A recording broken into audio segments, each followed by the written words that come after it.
नमस्कार मित्रांनो, तुम्ही जर रेशन कार्ड धारक असाल, तुम्हाला जर नवीन रेशन कार्ड जर काढायचं असेल, तुमच्यासाठी आनंदाची बातमी आहे।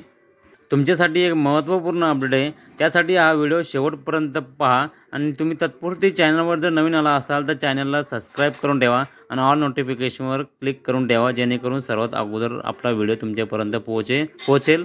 तरी चला तर मग व्हिडिओ सुरू करूयात। हे बघा मित्रांनो, हा शासनाचा एक निर्णय आहे, हा GR आहे। याच्यामध्ये बघू शकता तुम्ही 11 फेब्रुवारी 2025चा हा GR आहे। इथे तारीख बघू शकता, आजच्या डेटचा हा GR आहे। अशा प्रकारे तुम्ही बघू शकता। इथे बघू शकता तुम्ही अन्न नागरी पुरवठा व ग्राहक संरक्षण विभाग शासन निर्णय क्रमांक, हा आजचा निर्णय आहे, शासन निर्णय घेतलेला आहे। अब खाली बघूयात काय काय दिले आहेत। तुम्हाला जर नवीन राशन कार्ड बनवायचं असेल किंवा राशन धारक असाल, तुमच्यासाठी एक महत्त्वपूर्ण माहिती असेल। तुम्ही इथे पुढे बघू शकता, खाली बघा काय दिलं आहे। इथे बघा काय दिलं आहे, प्रस्तावनामध्ये काय दिलं त्यांनी, माननीय मुख्यमंत्री यांच्यासोबत दिनांक 30/12/2024 रोजी बैठक घेण्यात आली असून सदर बैठकीमध्ये विभागाचा 100 दिवसांचा कृती आराखडा मंजूर करण्यात आला आहे। हा 100 दिवसांचा कृती आराखडा यांनी मंजूर केला आहे। मित्रांनो, सदर कृती आराखड्यामध्ये राज्यातील नागरिकांना स्मार्ट शिधापत्रिका वितरित करणे। आता हे जे तुम्हाला शिधापत्रिका भेटत होती केशरी रंगाची, त्याच्यामध्ये काही राहिलं नाही मित्रांनो। आता ती छपाई बंद झालेली आहे, कारण की तुम्हाला आता स्मार्ट कार्ड मिळणार आहे। म्हणजे आपलं ATM कार्ड सारखं एक स्मार्ट कार्ड असेल, त्याच्यावरती बारकोड असेल, तुमचं नाव असेल, पूर्ण फॅमिलीचे बॅक साईडला नाव असेल, मेंबरचे नाव असेल आणि पूर्ण माहिती त्याच्यावरती असेल। तसेच सदर स्मार्ट कार्ड शिधापत्रिका राज्यातील स्थलांतरित कामगार, ऊसतोड कामगार यांना प्रथमतः उपलब्ध करून देणे। आज जे ऊसतोड कामगार जे बाहेर गावी काम करतात त्यांना हे उपलब्ध करून देण्याचे शासनाने सर्वात अगोदर निर्णय घेतलेले आहे। आणि जे स्थलांतरित कामगार आहे, जे इथून दुसरीकडे जर त्यांनी ट्रान्सफर केलेले आहे, त्यांच्यासाठी एक लवकर देणे हे शासनाने एक निर्णय घेतलेला आहे। ते पुढे काय दिले मित्रांनो, 25 लक्ष नवीन लाभार्थ्यांचे राष्ट्रीय अन्न सुरक्षा योजनेत समावेश करणे। म्हणजे 25 लाख लोकांचे अन्न सुरक्षेमध्ये समावेश करण्याचे आदेश दिले।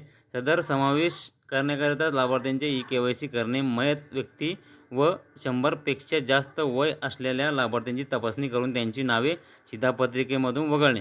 ज्यांचं वय 100 पेक्षा जास्त आहे त्यांचे नाव एक आता काढून टाकणार आहे। शक्यतो 100 पेक्षा वय कमीवाले राहिलेच नाही आता, ते त्यांचं एक निर्णय घेतलेला आहे। ज्यांची KYC करणे खूप गरजेचं आहे, ज्यांची KYC झाली त्यांची KYC करणे हा एक निर्णय घेतलेला आहे। लवकर तुमची जर झाली नसेल तर करून घ्या, कारण की तुमची शिधापत्रिका शिधा मिळणे तुमचा बंद होऊ शकतो आणि तुम्हाला राशन मिळणार नाही याच्यानंतर। खाली काय दिलं मित्रांनो बघा, शिधापत्रिकेमधून वगळणे म्हणजे सायलेंट शिधापत्रिकेवर प्राधान्याने कार्यवाही करणे। जी शिधापत्रिका सायलेंट म्हणजे जे लोक महिन्यामध्ये राशन घेत नाही अंगठा ठेवून, म्हणजे KYC केलेलं नाही त्यांनी, त्यांच्यावरती कार्यवाही करणे।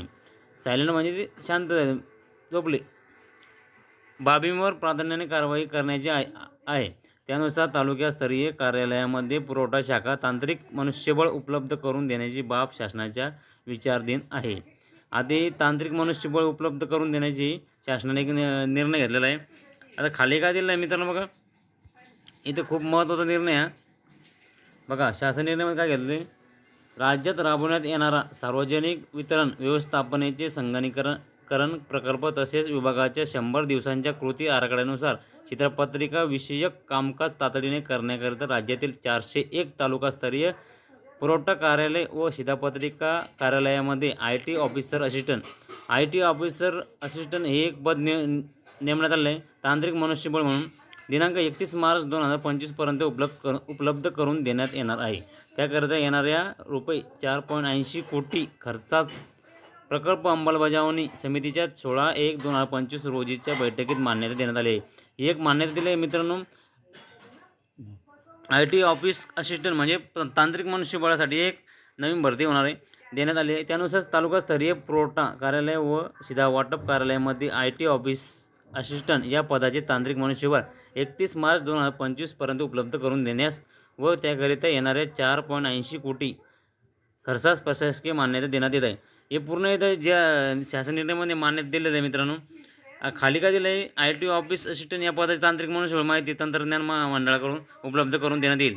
असं एक मनुष्यबळ हे आता नवीन स्थापन होणार आहे.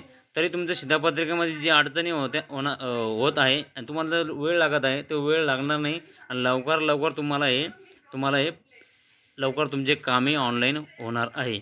यासाठी ह्या GR शासन निर्णय घेतलेला आहे. खूप महत्त्वाची माहिती होती मित्रांनो. तुमच्या मित्रांना पण पाठवा. तुम्ही जर चॅनलवर नवीन आला असाल तर चॅनलला सबस्क्राईब करून ठेवा, जेणेकरून आपला व्हिडिओ सर्वात अगोदर तुमच्यापर्यंत पोहोचेल आणि ऑल ऑप्शनला क्लिक करून ठेवा, जेणेकरून तुम्हाला नोटिफिकेशन येतं नाही आपल्या व्हिडिओचे महत्त्वाचे व्हिडिओचे. चला तर भेटूया नेक्स्ट व्हिडिओमध्ये. धन्यवाद. जय हिंद, जय महाराष्ट्र.